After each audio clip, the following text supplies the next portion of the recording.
Good afternoon all of you. देखिएगा students, कल अपन ने क्वेश्चन नंबर 13 तक 16.3 एक्सरसाइज के क्वेश्चंस कर लिए थे। आज अपन बात करते हैं 16.3 का क्वेश्चन नंबर 14 की बात करते हैं। थोड़ा डिफरेंट टाइप का क्वेश्चन है और ये क्वेश्चन 15 चैप्टर से भी लिंक करता है थोड़ा बहुत। तो देखिएगा, एक तिरछे खंड की त्रिज्या दे रखी है 12 सेंटीमीटर और कोण 120 डिग्री है।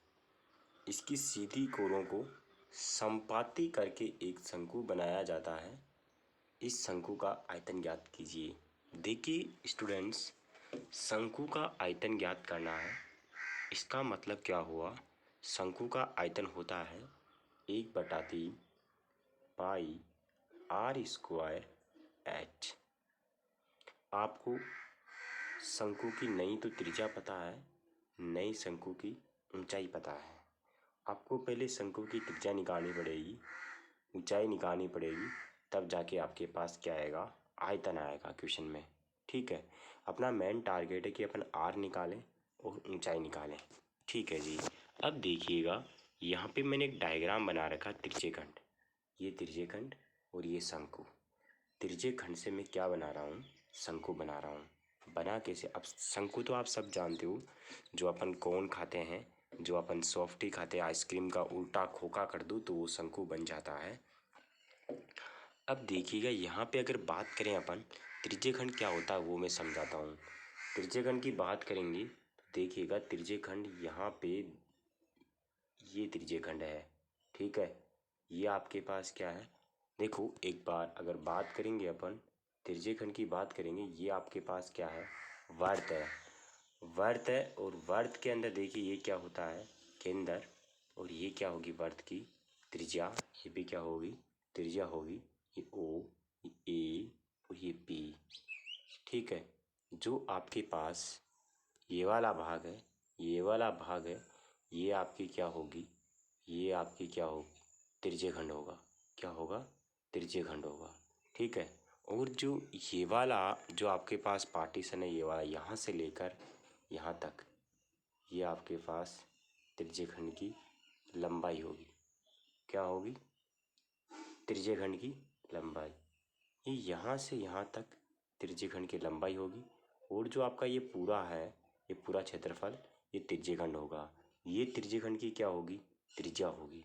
त्रिज्य खंड की क्या होगी? त्रिज्या होगी। अब देखिएगा यहाँ पे अगर अपन बात करें त्रिज्य खंड की क्या होगी? त्रिज्या होगी। अब देखो यहाँ पे त्रिज्य खंड का कोण होता है वो 120 डिग्री दे रखा है। और त्रिज्य खंड की त्रिज्या तो मान लिया मैंने, स्मॉल आ रहा है वो 12 सेंटीमीटर, यानी कि ओ ए वाली दूरी और ओ बी वाली दूरी त्रिज्या है। ये चाप की लंबाई है, ये कोण है और ये पूरा क्या है? त्रिज्य खंड है। अब देखो यहाँ पे दिया है त्रिज्य खंड की त्रिज्या। त्रिज्य खंड की त्रिज्या क्या दे रखी है? मैंने छोटा आर माना है, वो 12 सेंटीमीटर दे रखा है। कितना दे रखा है? 12 सेंटीमीटर त्रिज्य खंड की त्रिज्या दे रखी है। कोण दे रखा है 120 डिग्री। त्रिज्य खंड की सीधी कोरों को संपाती करने पर, सीधी कोरों को देखो, आप मेरे को ऐसे बताओ त्रिज्य खंड। आप देखिए घर पे आप एक कागज़ लेंगे और कागज़ ऐसी आकृति का बनाएंगे। आप कागज़ लेंगे, कागज़ बना लिया आपने, जैसे कागज़ मान लीजिए आपने ले लिया, घर पे बैठ के आप कागज़ लेंगे, घर पे बनाएंगे, ऐसे कागज़ लेंगे। अब जो ये सीधी कोर है, सीधी कोर का मतलब जानते हो? सीधी कोर का मतलब है, देखिएगा स्टूडेंट्स, ये वाली सीधी कोर है। अगर मैं इस कोर को इसके ऊपर ले आऊँ, इस कोर के ऊपर ले आऊँ, अगर मैं इस कोर को इस कोर के ऊपर ले आऊँ तो देखिए ऐसी आकृति बनेगी। आप झोंपड़ी टाइप में, जो आपका कागज़ है वो झोंपड़ी टाइप का बनेगा। इस टाइप का आपका कागज़ बनेगा। ठीक है, अब देखिएगा यहाँ पे अगर अपन आगे बात करें, आप जब भी इस वाली जब भी आप इस कोर को इस कोर के संपाती करोगे, इस कोर को अगर आप इस कोर के संपाती करोगे तो ध्यान रखना, तो ये वाली जो चाप की लंबाई है, ये चाप की लंबाई है, ये पूरी इसकी गोलाई होगी। क्योंकि झोंपड़ी बनेगी तो इससे ही बनेगी झोंपड़ी, इस वाली से। तो ये वाली जो डिस्टेंस है, ये आपकी ये इसकी शंकु के आधार की परिधि, मतलब त्रिज्य खंड के चाप की जो लंबाई होगी वो इसके आधार की परिधि होगी। आधार की क्या होगी? परिधि होगी। समझ में आ रहा है? अब देखिएगा तो मैंने क्या लिखा, त्रिज्यीय खंड की सीधी कोरों को संपाती करने पर त्रिज्यीय खंड की चाप की लंबाई, जो त्रिज्यीय खंड की चाप की लंबाई होगी वही शंकु के आधार की परिधि होगी। अभी मैंने बताया था यहाँ पे, देखो यहाँ पे क्या होगा, क्या होगा, मैंने क्या बताया था, यहाँ पे जो चाप की लंबाई है वो इसके आधार की क्या होगी, परिधि होगी। चाप की लंबाई का सूत्र देखिएगा, पाई आर थीटा, ये त्रिज्यीय खंड की चाप की लंबाई का है और शंकु के आधार की परिधि, शंकु की त्रिज्या को मैंने आर माना है, शंकु की ऊंचाई को मैंने एच माना है, त्रिज्यीय खंड की त्रिज्या को मैंने स्मॉल आर माना है, शंकु की बड़ा आर माना है और त्रिज्यीय खंड की को छोटा आर माना है। वैसे उल्टा सुल्टा कैसे भी मान सकते हो। तो यहाँ पे चाप की लंबाई होगी पाई आर थीटा और इसके आधार की परिधि 2 पाई आर, पाई से पाई कट गया है। अब देखिए आर थीटा बराबर 2 आर का मान 12, थीटा का मान 120/180। अब देखिए ये 60 से कटेगा 2 बार, ये कटेगा 3 बार, तो ऊपर आएगा 12 को 2 से गुणा करेंगे 24 आ जाएगा। देखिए 12 को 2 से गुणा किया ये 24 आ जाएगा, नीचे 3 है, 24 में 3 का भाग दिया तो कितना आ गया, 8 आ गया। 8 में 2 का गुणे की चीज़ कहाँ जाएगी, भाग में जाएगी, तो आर का मान 4। ये आ गई शंकु की त्रिज्या, क्या आ गई, शंकु की त्रिज्या कितनी आ गई, 4। ठीक है, शंकु की त्रिज्या कितनी आ गई, 4। अब आप मेरे को बताओ शंकु का आयतन चाहिए 1/3 पाई, बड़ा लिखेंगे कि शंकु की त्रिज्या बड़ी है, आर स्क्वायर एच, आर तो आ गया। अब क्या निकालेंगे, एच निकालेंगे। अब देखो, अब आप मेरे को ऐसे बताओ, इस डायग्राम को देखोगे आप, जब आप इन दोनों कोरों को, इस कोर को इसके ऊपर लाओगे तो ऐसा आकृति बनेगी। कहने का मतलब जो त्रिज्यीय खंड की त्रिज्या, ये त्रिज्या है, अरे त्रिज्यीय खंड की त्रिज्या यही तो है, त्रिज्यीय खंड की त्रिज्या ये भी है, ये भी है, वो शंकु के लिए क्या हो जाएगी, त्रिक ऊंचाई, त्रिज्या होगी इसकी, वो त्रिक ऊंचाई होगी। त्रिक ऊंचाई का मतलब एल, त्रिज्या इसकी 12 थी तो त्रिक ऊंचाई भी कितनी हो जाएगी इसकी, त्रिक ऊंचाई भी कितनी होगी, 12। सूत्र जानते हैं, एल स्क्वायर बराबर h square plus r square, h बढ़ा लिया आर ही बढ़ा लिया क्योंकि शंकु के लिए बड़ा था। एल का मान 12 का square, h square plus r square 144, h बराबर एच स्क्वायर प्लस 16, 16 को उधर ले गए 144 माइनस 16 बराबर एच स्क्वायर बराबर 128, एच स्क्वायर बराबर कितना आ गया, 128 आ गया है। अब देखो तो एच स्क्वायर बराबर 128, दोनों तरफ क्या करेंगे, वर्गमूल करेंगे, क्या करेंगे, दोनों तरफ क्या कर दिया मैंने, वर्गमूल किया है। ठीक है, वर्गमूल करेंगे, एच स्क्वायर का वर्गमूल तो क्या आ जाएगा, एच आ जाएगा। 128 को देखिए डायरेक्ट वर्गमूल तो होता नहीं है, 128 का डायरेक्ट वर्गमूल तो होता नहीं है, इसको अपन क्या करेंगे, ब्रेक करेंगे। 64 गुणा 2 में 64 का वर्गमूल तो कितना होता, 8, और साथ में क्या, √2। एक चीज़ आपको ध्यान रखनी है, √2 का मान आपको ध्यान रखना है, √2 का मान होता है 1.414, √3 का तो होता है, आप लिख सकते हो अपनी कॉपी में, √3 का मान होता है 1.732, √2 का मान होता है 1.414। ठीक है, √3 का मान 1.732 आप लिख सकते हो, √2 का मान 1.414। अपनी कॉपी के ऊपर ही ऊपर जो खाली जगह होती है वहाँ पे √3 का मान लिख लो, √2 का मान लिख लो। आपको ये याद भी करना है, अगर क्वेश्चन में नहीं दिया हुआ तो आपको ये मान लिखने हैं। क्वेश्चन में अगर √2 आता है तो √2 का मान लिखना है, √3 आता है तो √3 का मान लिखना है, अगर क्वेश्चन में कुछ नहीं बोला है तो।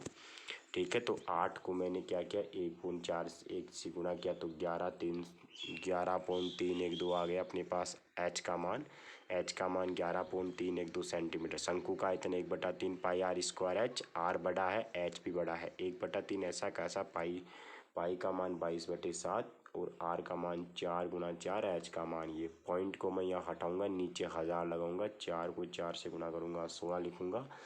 अब देखिएगा, अब ऊपर देखिए सबको गुणा करेंगे, सबको गुणा करने के बाद आएगा 39, 81, 82, 4 बटे 21 गुणा 1000। इस 21 का भाग दूंगा इसके अंदर, ऊपर वाली संख्या के अंदर 21 का जैसे भाग दूंगा तो ये आएगा 189,610.66।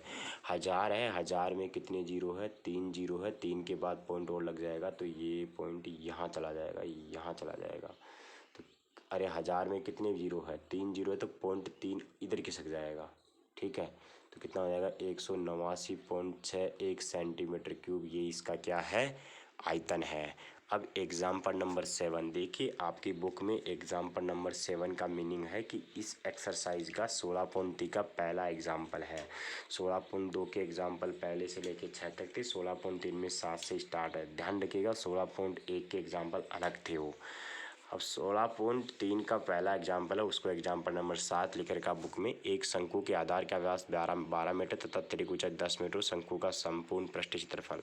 व्यास दे रखा है, देखिएगा व्यास दे रखा, त्रिज्या आदि हो जाएगी 6 मीटर, एल दे रखा 10 मीटर। आप सोल्व कर सकते हो, शंकु का संपूर्ण पृष्ठ क्षेत्रफल हो जाएगा।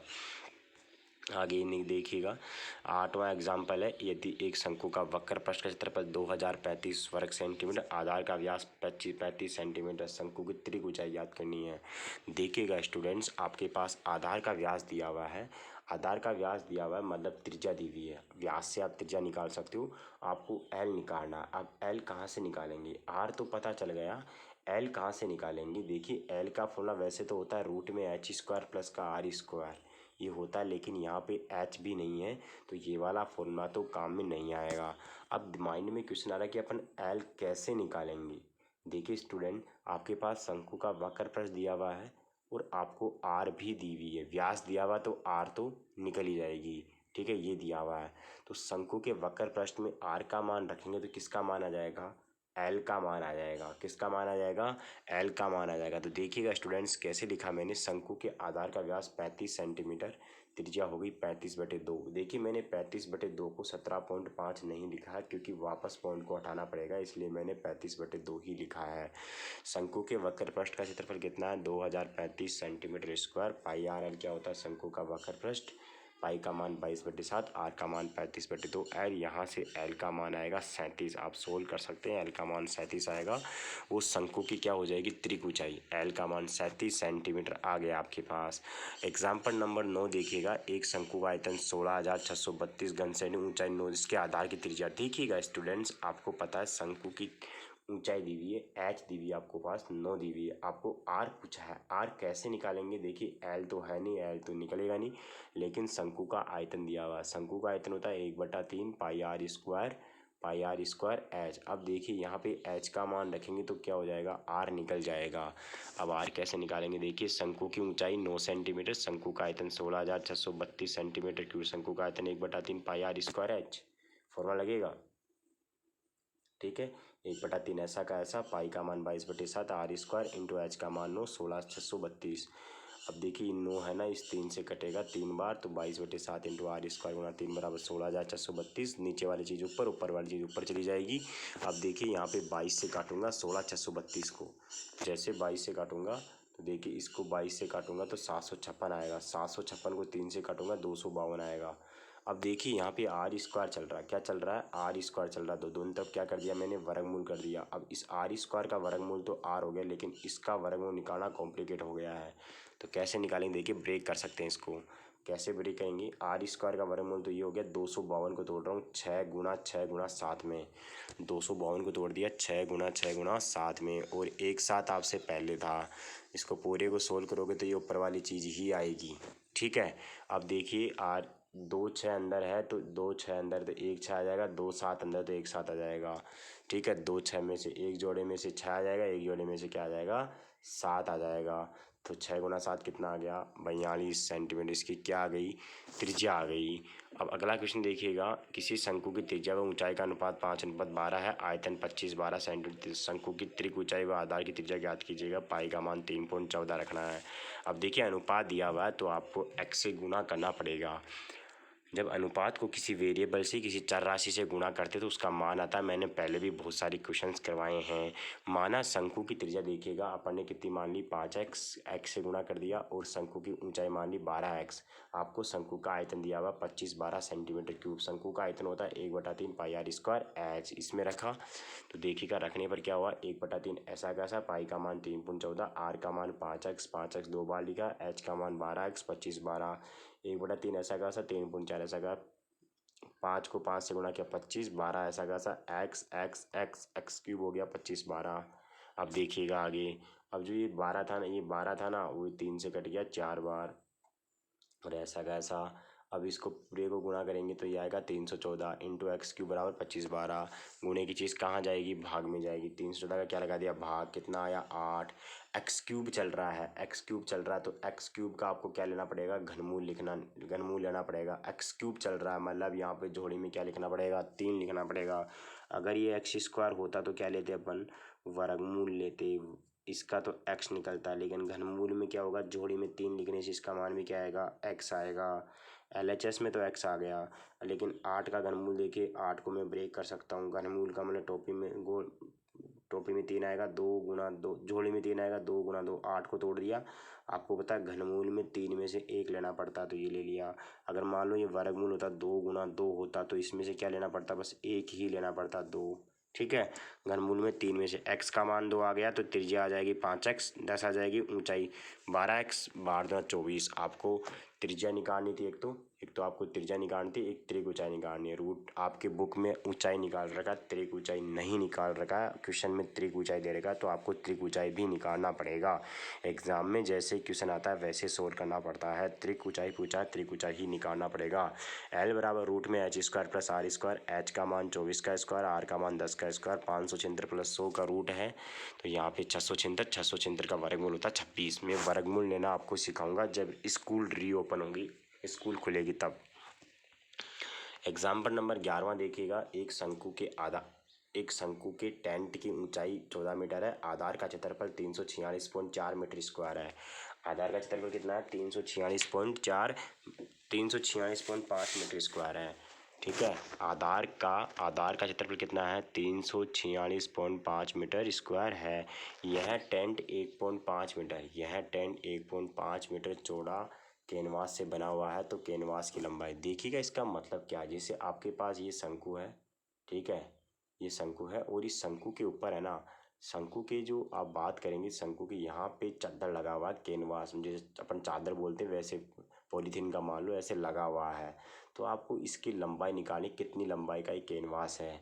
आपको क्या क्या दिया हुआ है, इस कैनवास की चौड़ाई कितनी है, कैनवास की आपको चौड़ाई दे रखी है कि कैनवास कितना चौड़ाई का है। लंबाई आपको ज्ञात करनी है, लेकिन चौड़ाई आपको चौड़ाई इसकी दे रखी है। अब देखो क्या क्या दिया, शंकु की ऊंचाई दे रखी है 14 मीटर, कैनवास की चौड़ाई दे रखी है 1.5 है। शंकु के आधार का क्षेत्रफल, शंकु के आधार क्षेत्रफल इधर का, शंकु के आधार का πr² होता है, पाई का मान 22/7 इंटू r²।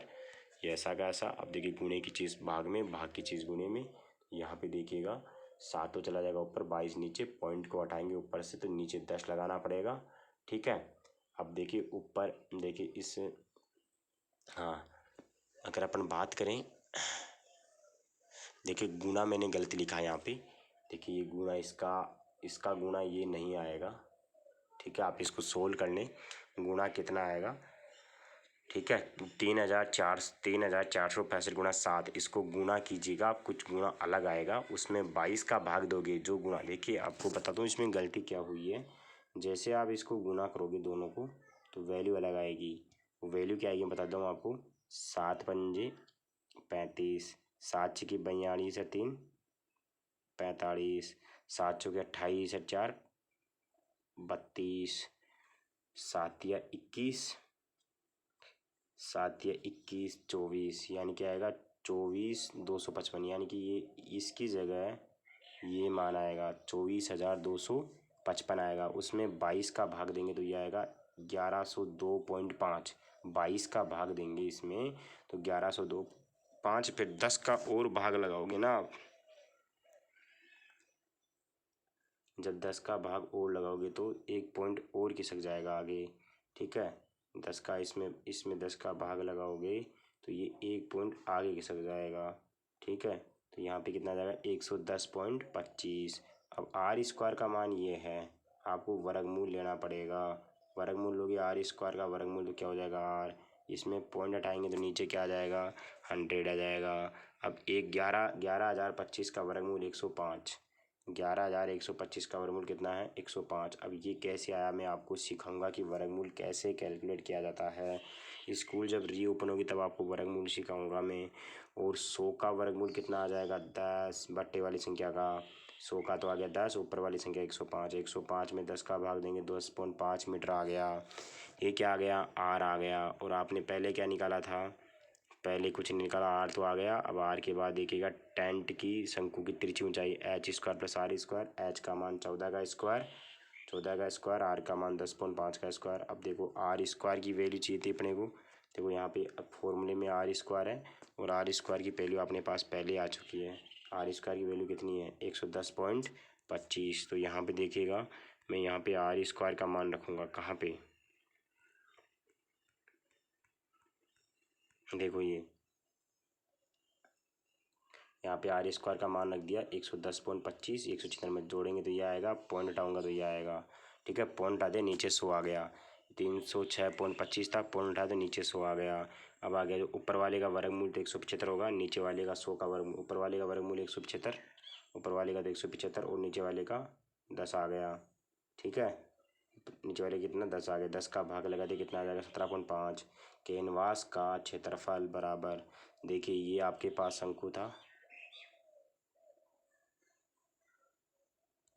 इसके ऊपर चद्दर लगाया आपने, तो जो शंकु का वक्र पृष्ठ होगा,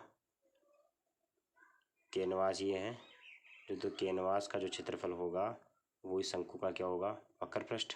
वक्र पृष्ठ तो क्या होता है? पाई आर एल। ये वक्र पृष्ठ तो क्या होता है? पाई आर एल। लेकिन कैनवास कैसा आकृति का होगा?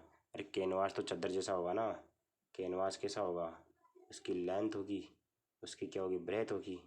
तो कैनवास क्षेत्रफल क्या हो गया? Length into breadth. कैनवास क्षेत्रफल किसके बराबर? वक्र पृष्ठ के। वक्र पृष्ठ क्या? पाई आर एल। ठीक है, तो एल का मान तो पता नहीं है, पी का मान 1.5, पाई का मान 22/7, आर का मान 10.5, एल का मान 17.5। सोल्व करेंगे यहाँ पे, गुणे की चीज़ कहाँ जाएगी? भाग में। 1.5 का भाग लगा दिया मैंने। देखिए इस पॉइंट से ये पॉइंट तो कट जाएगा, क्योंकि इस पॉइंट, इस संख्या में और इस संख्या में पॉइंट के बाद एक ही अंक है, तो दोनों अंक कट जाएंगे। तो ये तो आ गया 105 और ये आ गया 15, और इस पॉइंट को हटाऊंगा मैं, इस पॉइंट को, तो नीचे क्या लगाऊंगा? 10। सोल्व करने के बाद एल का मान कितना आएगा? 385 मीटर। अब कैसे आया देखो, सोल्व भी बता देता हूँ, मैं कर देता हूँ सोल्व भी।